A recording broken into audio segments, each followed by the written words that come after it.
la parte mía es la parte de salud aviar, que por ahí creo que es por donde más me conocen. No hago muchas charlas motivacionales, así que fue como un comenzar estado de salud aviar, pilares fundamentales. Bueno, ¿qué es el estado de salud aviar? El estado de salud aviar es un estado en donde todo criador quiere tener a sus aves en un estado en donde nunca se enfermen, pero eso no existe. Y lamentablemente la mejor forma que tienen los criadores de llegar a un estado de supuesto salud aviar o sanidad aviar es reventando de antibióticos al bicho. Y yo siempre digo, ¿por qué ustedes, para no enfermarse, a dónde toman en la sopa amoxicilina? En ningún lugar. ¿Y para qué le ponen rofloxacina al guiso de lenteja? ¿Le ponen? No. ¿Y por qué le ponen a los pájaros? ¿Sí? Hay cosas que se están haciendo, hay muchas personas que trabajan, hay muchos veterinarios que uno les puede consultar. Pueden no tener a lo mejor muchos acá en Uruguay, pero son escasos los veterinarios de aves, eso es cierto, pero se puede preguntar. Bueno, ¿qué son las patas de la mesa? Acá yo puse patas de la mesa y puse una plantita. ¿Por qué puse una plantita? Porque la plantita está creciendo. ¿Sí?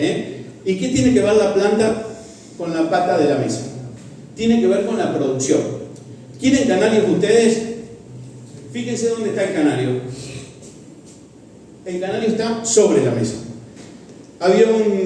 Cuando yo cursaba veterinaria, había un profesor que tenía este tamaño. Así. Ya no está más. El Tommy Wheeler, un genio de la semiología. Daba en la Universidad de San Pablo y daba clases por todo el mundo. Lo que no tenía de altura, lo tenía de conocimiento. Es una genialidad escuchar a ese tipo en una charla. Y sabía tanto, que él siempre decía que la producción se asienta sobre las patas de una mesa. ¿Vieron cuando ustedes van a un café y qué cosa fiera que es tomar un café en una mesa que vos no sabés para dónde se te va a caer el café? Bueno, eso, imagínense que ustedes ahí arriba meten la producción de sus canarios. ¿Y cuáles son las 4 patas? Son sumamente importantes las 4 patas. Genética, manejo, alimentación y sanidad. Cualquier pata que ustedes no le estén dando atención, tienen una pata corta de la mesa. Ustedes pueden tener la mejor genética, el mejor manejo y la mejor alimentación. Que si ustedes no hacen sanidad, tienen una pata corta. Si ustedes tienen sanidad, alimentación, genética espectacular y su manejo es deficiente o no saben, tienen una pata corta. ¿Cuánta gente hay que comienza a criar y va al FOB, va a FOA y gasta, y esto es cierto, no voy a dar nombres, pero 50, 60, 70 mil dólares en armar un criadero modelo? Es gente que todavía no sabe criar. ¿Y qué le parece que teniendo los mejores canales, con la mejor alimentación, poniendo todas las vacunas del mundo, no sabe manejar? ¿Cómo piensan que le va a ir a esa persona? No va a ser de los mejores criadores, porque todavía no sabe criar. ¿Por qué es importante la genética?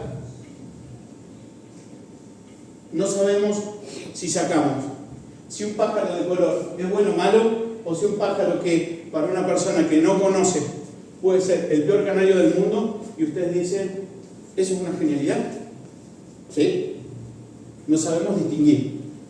Manejo, de más está decir que es una charla entera, o 2 o 5, de manejo los desastres que puede ocasionar. Alimentación, mucha gente amante de las semillas, mucha gente amante de los extrusados, beneficios y contras de cada uno, pero es otro pilar fundamental que no vamos a hablar. Y de lo que vamos a hablar es de sanidad y vacunaciones o cosas que hay que hacer, y el canario aterrado. Pero más que el canario aterrado, creo que debería haber puesto un nombre aterrado ahí en lugar del canario. Bueno, superar el nerviosismo. Hay muchísimas estrategias que todo el mundo les encanta hablar de genética, hablar de sanidad, de cómo, de color, de esto y del otro, y no le dan mucha bola a sanidad porque piensan de que tienen que poner 80.000 cosas para que tengan sus aves sanas. Yo digo siempre que ustedes son los jovistas y ustedes son los que tienen las ganas de criar, ¿sí? Entonces, la sanidad, déjensela a los veterinarios.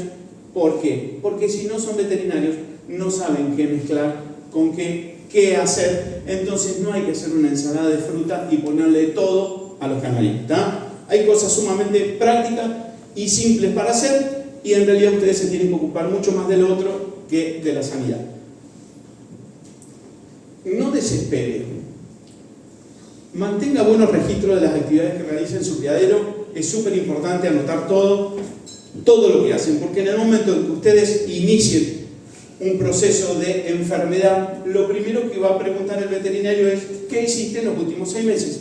Y yo más o menos hace 8 meses atrás le puse rofloxacina con ácido clavulánico, no sabía qué era lo que tenía, entonces le di a todos Enro, le di a todos florfenicol, y dan antibióticos que son para 10 días, los dan 4, como ven que no hace nada, ponen 12 días de amoxi, cuando son 7, después dan un antiparasitario para un problema que es inflamatorio. Entonces empiezan a mezclar cosas en la desesperación, y como no tienen buenos registros, tampoco un veterinario los puede ayudar. Anote todo, y todo es todo. Cualquier actividad que ustedes hagan en el criadero debe estar registrada. Y así como anotan gastos y un montón de otras cosas, deberían anotar qué es y cuánto ponen de cada cosa en el agua o en los pastones. Fomente actividades discretas y concisas, no complicadas. No se compliquen. Ustedes son criadores, ¿está? No son veterinarios. Entonces, dejen de hacer cosas complicadas en donde en el día, en el año, ustedes le tienen que poner del 1 al 5 promotor L, del 5 al 7 tienen que usar esto, del 7 al 12 tienen que usar esto, todos los lunes, miércoles y viernes durante un mes tienen que usar tal y tal cosa. Eso no es práctico, porque a ustedes les gusta criar canarios y a ustedes les gusta ver los canarios. Ustedes no son veterinarios, no se prepararon para eso, no tienen que saber de eso, por ende no se compliquen. Y siempre digo, pregunten a los criadores cosas de criadores y pregúntenle a los veterinarios cosas de veterinarios. Observe y vea, encuentre diferencias entre ellas. No es lo mismo ser observador que mirador, ¿está? Hay que diferenciar un pájaro que está enfermo con un pájaro que no lo está. Pájaro muerto, pájaro útil. Aquí comienza el estado de sanidad. Cuando se empiezan a morir los canarios o cualquier otra ave, lo peor que ustedes pueden hacer es que ese canario vaya a la basura, ¿tá? Los canarios muertos es la mejor herramienta para que ustedes comiencen a tener un estado de sanidad y un estado de salud. Ese ave, antes de las 72 horas, tiene que llegar a un veterinario que le haga una necropsia con cultivo y antibiograma. Ahí arranca el proceso de salud de su criadero. Si descartas un pájaro muerto, tú te descartas. ¿Cómo? Como criador.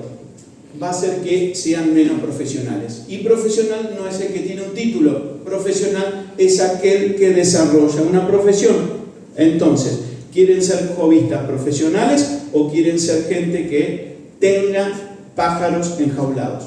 Si ustedes son gente que no son profesional y tienen pájaros enjaulados, le dan la razón al tipo que comenta en redes sociales o le dan la razón al tipo que en algún lugar dice que ustedes son acumuladores de pájaros, y eso no quieren ser ustedes. Ustedes quieren ser distintos, y para ser distintos hay que hacer cosas distintas, porque si no, siempre estamos remando en dulce de leche y zapateando en el mismo lugar.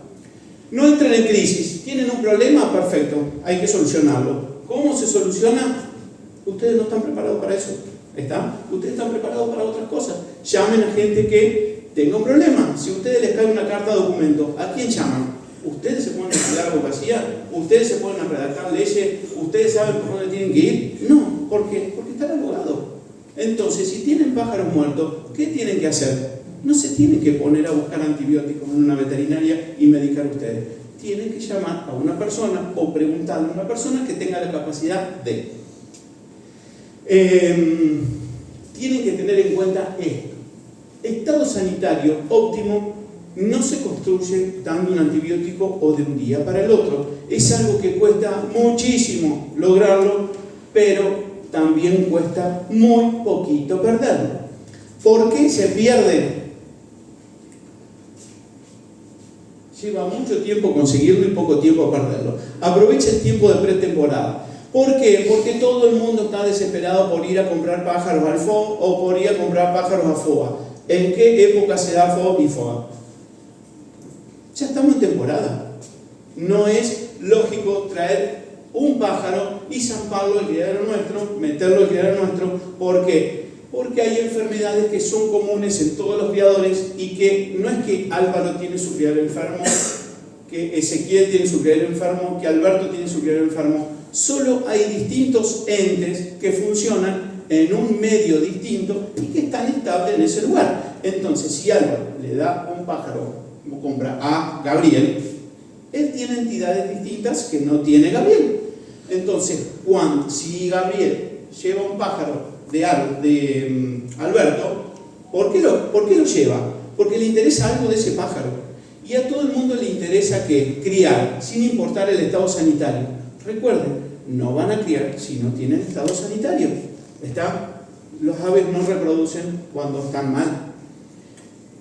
Y cuando uno hace una incorporación de un ave, todo el mundo tiene en cuenta que no quiere enfermar su criadero con el pájaro que trae. Y eso es cierto, hay que evitar eso y para eso está la cuarentena. Pero no tienen en cuenta que si compramos un ave, ese ave también se va a enfermar. Pero ¿qué es más fácil? Decir, Alberto me vendió un pájaro que se me murió a los 10 días, una porquería, tenía todo el criadero enfermo. No, flaco, lo enfermaste vos con las entidades que vos tenés en tu criadero y Alberto no tiene nada que ver. Porque si vos elegiste un pájaro en el FOB, en FOA, en el criadero de donde sea, y se te muere después de 15 días, perdón, pero la responsabilidad es sumamente tuya. ¿Pero qué es más fácil? Alberto tiene todo el criadero enfermo. Entonces, dividan el año en temporada de mantenimiento, pretemporada y temporada. Hay cosas que podemos hacer en pretemporada, hay cosas que podemos hacer en temporada y hay cosas que debemos hacer en mantenimiento, ¿sí? ¿Cuál es el tema? El tema es que en esta época a todo el mundo le agarra el apuro de lo que no hizo desde diciembre hasta ahora. Ahora ya no hay más tiempo, ahora ya estamos. Entonces, si vos no vacunaste en abril, mayo, marzo, y vos lo querés hacer ahora, lo podés hacer ahora. ¿Cuándo vas a tener los anticuerpos? 60 días después. ¿Sí? Pero ahora traen pájaros del campeonato, traen esto, traen el otro, y para algunas cosas ya estamos tarde. Y recuerden esto, la temporada de cría es de cría, no de incorporación. ¿Se entiende? ¿Se entiende? ¿Se entiende? ¿Sí? Entonces, no se quejen si no tienen un estado óptimo porque no lo van a tener. Si ustedes incorporan pájaros y no hacen cuarentena correcta, van a tener problemas. Establezca metodologías. Voy a ir un poco más rápido. Sea metódico, siga un orden, no se desvíe, jamás se desvía. Si ustedes dicen que no se pueden incorporar animales en temporada y estamos en temporada y viene Álvaro Blasí y a ustedes les regala el mejor ejemplar que él tiene en su criadero y que ustedes quisieron siempre, no lo hagan. ¿Sí? ¿Por qué? Porque se van a estar desviando. Lleve registros, las aves muertas siempre van a necropsia y siempre se pide cultivo y antibiograma porque todo arranca ahí. Use vacunas, prevenir siempre es mejor que curar. Yo entiendo que los agricultores no están acostumbrados a usar vacunas, pero usen vacunas, cualquiera, de las que sean, de las que hay en Brasil, de las que hay en Italia, de las que hay en Argentina, no sé si tienen acá en Uruguay, de las que hay acá. Usen vacunas porque ustedes, si no se quieren enfermar de algo, ¿qué hacen? Ustedes no se quieren enfermar de gripe, no toman amoxi de punta a punta del año y se ponen, no sé, Proenen, Nystatina y Niomicina 12 meses en la sopa. No, van y se vacunan y listo. ¿Y por qué no lo hacen con las aves? Sí, es muchísimo mejor.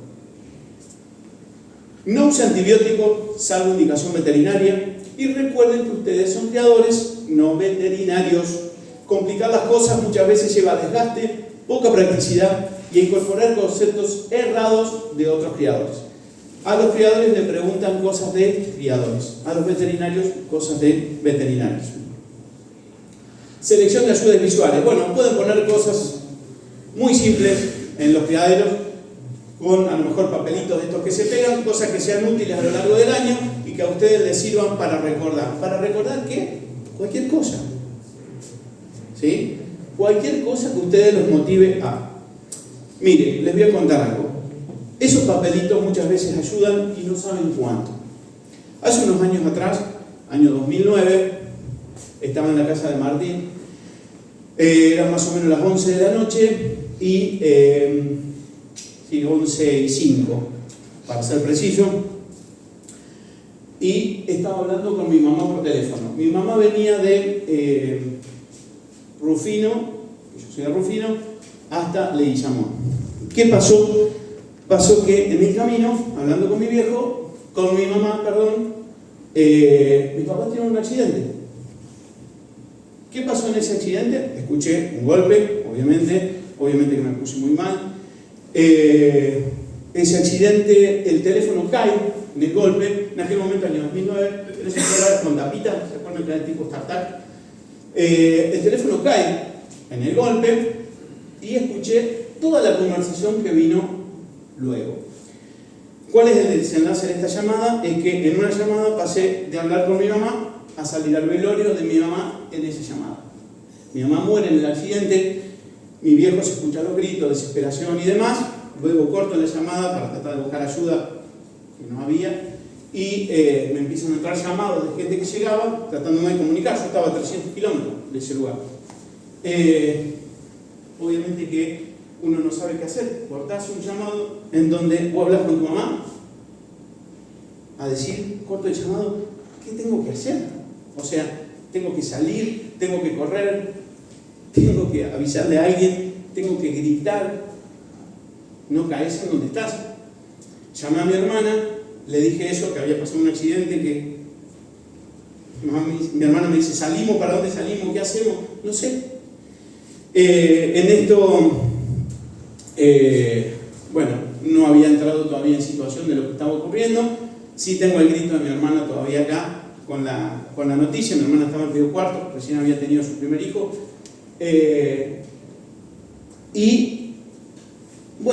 Obviamente, mi mamá muy jovencita, mi papá 46 años, 47, mi mamá 50. Nunca había pasado nada complicado en mi vida, más que no tener para comer, que eso sí había ocurrido en un momento determinado, que al final uno se da cuenta, después de años, que todo eso es aprendizaje y que todo eso uno lo capitaliza con el tiempo. Porque hay una charla justamente de Steve Jobs que habla de cómo empezar a disfrutar las cosas que uno cree hoy malas, pensando que voy, de acá a 10 años, 15, voy a disfrutar cosas buenas por esto malo que ocurrió. ¿Sí? Hay una charla ahí que está muy buena en la Universidad de Harvard, que se llama reconectar puntos. ¿Cómo conecto un punto hoy de sufrimiento y de alguna u otra forma no disfrutar el proceso, pero sabiendo de que eso me va a hacer disfrutar algo que no lo disfrutaría más adelante si no hubiera ocurrido este hecho en particular? ¿Está? Entonces, mis 3 primeros años fueron realmente muy complicados. Me costó mucho hablar de mi mamá y decía, se me murió mi mamá. Y cuando uno cambia cosas y cuando uno quiere cambiar, uno cambia la forma en la que habla. Y cuando cambia la forma en la que uno habla, uno cambia completamente cómo es. Uno cambia cómo es de acuerdo a cómo habla. Después de esos 3 años ocurrieron una serie de cosas en mi vida en donde personas de mi familia fueron falleciendo. Y 3 años después, mi tía, 46 años, la hermana de mi papá, 3 hijos muy chiquitos, cáncer, y falleció en 3 meses. Y ella fue una de las personas que me crió, ¿no? Con 46 años falleció. Unos días antes de que ella falleciera, me levanto en la cama de la casa de mi tía, había un espejo muy grande y uno sentado se levanta de la cama, se pone el pantalón, y cuando uno se pone el pantalón, ¿qué hace? Te levantás y te levantas los pantalones. Me miré al espejo y digo, no quiero vivir más. Porque llega un momento en donde uno sufre tanto que vos decís, ¿por qué? No quiero esto. ¿Cuál es la forma más fácil? Decir, baja, se terminó. Empecé a llorar 32 años.